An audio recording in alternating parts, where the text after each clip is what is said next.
समाज क्या कहेगा। हमें तो आपकी बच्ची पसंद आ गई है। हमारे लड़के की कद काठी के हिसाब से देखे तो दोनों की जोड़ी बहुत अच्छी लगेगी। जैसा आप सही समझे। बेटा योगेश, तुम दोनों को अगर टाइम चाहिए तो आपस में अकेले में कुछ बात कर सकते हो। हम बाहर चले जाते हैं। जी पिताजी, जैसा आप कहें। योगेश और सविता को अकेले वक्त देकर सब वहां से चले जाते हैं। चाय कैसी लगी? चाय भी अच्छी लगी और आप भी। सच में? हाँ, मैंने तो फोटो देख के ही हाँ बोल दिया था। मुझे भी आप अच्छे लगे।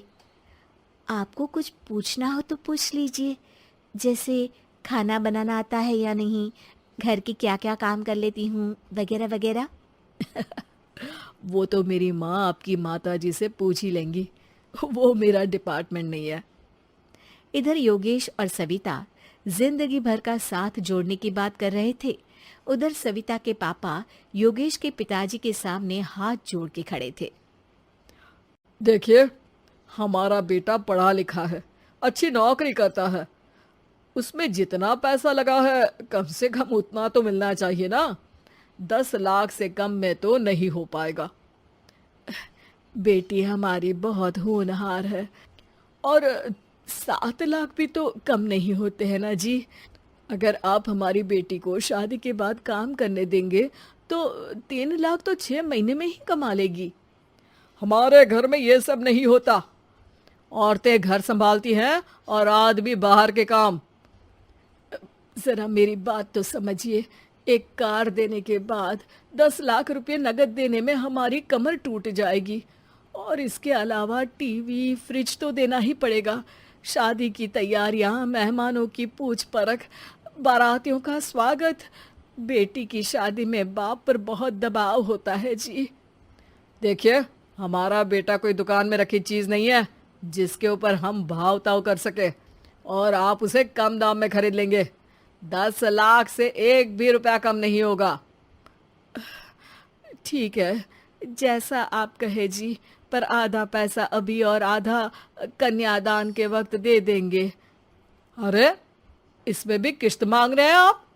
हमने तो सोचा था कि अच्छा परिवार होगा आपका।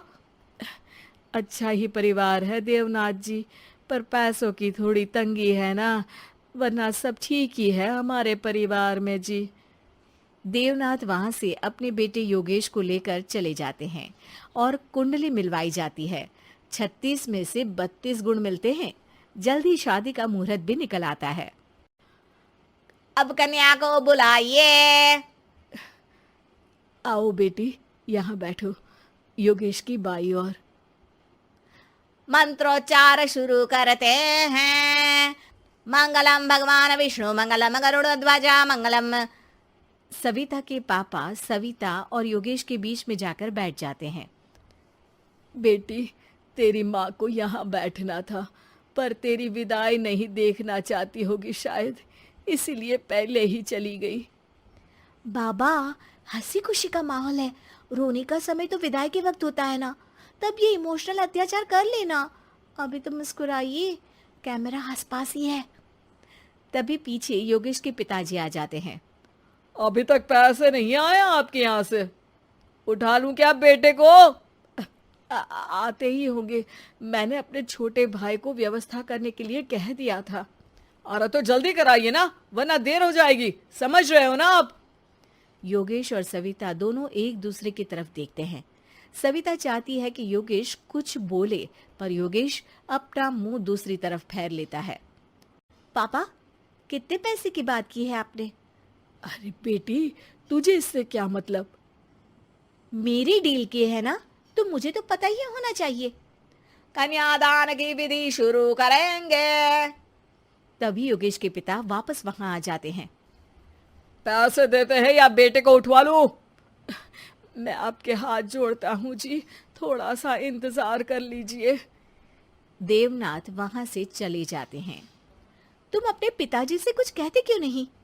उनके सामने कोई आवाज नहीं उठाता। ऐसा नहीं है, कोई तो उठाएगा ही।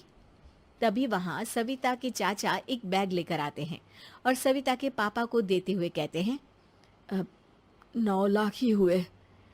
आत्माराम इशारा करके योगेश के पिता को वहां बुलाते हैं। क्या? सिर्फ 9 लाख? बाकी 1 लाख कहाँ है? नहीं हो पाए जी, शादी के बाद कर देंगे। अरे आप बात से पलट रहे हैं। जल्दी से अभी के अभी पूरे पैसे लाइए, वरना बेटे को उठाऊं क्या? देखिए, मैं आपके पाँव पड़ता हूँ। रुक जाइए पापा, रिश्ते हाथ पकड़कर जोड़े जाते हैं, पांव पकड़कर नहीं। बेटी तू चुप रह। नहीं, ये कब से बस कह ही रहे हैं कि उठवा लूं, पर कोई उठ ही नहीं रहा।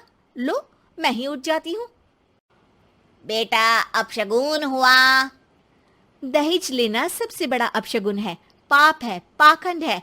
और योगेश, तुम्हें मैं पसंद हूँ तो कुछ बोलते क्यों नहीं? और तुम्हारे पिताजी, अरे देवनाथ जी, आपके नाम में ही बस देव है, काम तो आपके असुरों जैसे हैं। पर गलती आपकी नहीं, गलती मेरे पिताजी की है, जो आप जैसे लोगों को घर की दहलीज भी चढ़ने देते हैं। लेकिन एक बात साफ है, मैं आपके घर की दहलीज कभी नहीं चढ़ूंगी। अरे बेटा, समाज क्या कहेगा? यही कहेगा कि सविता के भीतर की माँ दुर्गा जाग गई थी, जिसने पापा के खिलाफ, गलत के खिलाफ आवाज उठाई। आसपास के लोगों ने जोरदार तालियां बजाई। समाज की तालियों से पता चला कि समाज क्या कहेगा। समाज ने सविता की बात को स्वीकार भी किया और उसको अपने सर आंखों पर भी बिठा लिया। सविता के पिता में हिम्मत जागी और उन्होंने कहा, देवनाथ जी, आप कह रहे थे ना बेटे को उठा लूं क्या? उठा लीजिए। हमारी बेटी को आपका लड़का पसंद नहीं है और हमें आप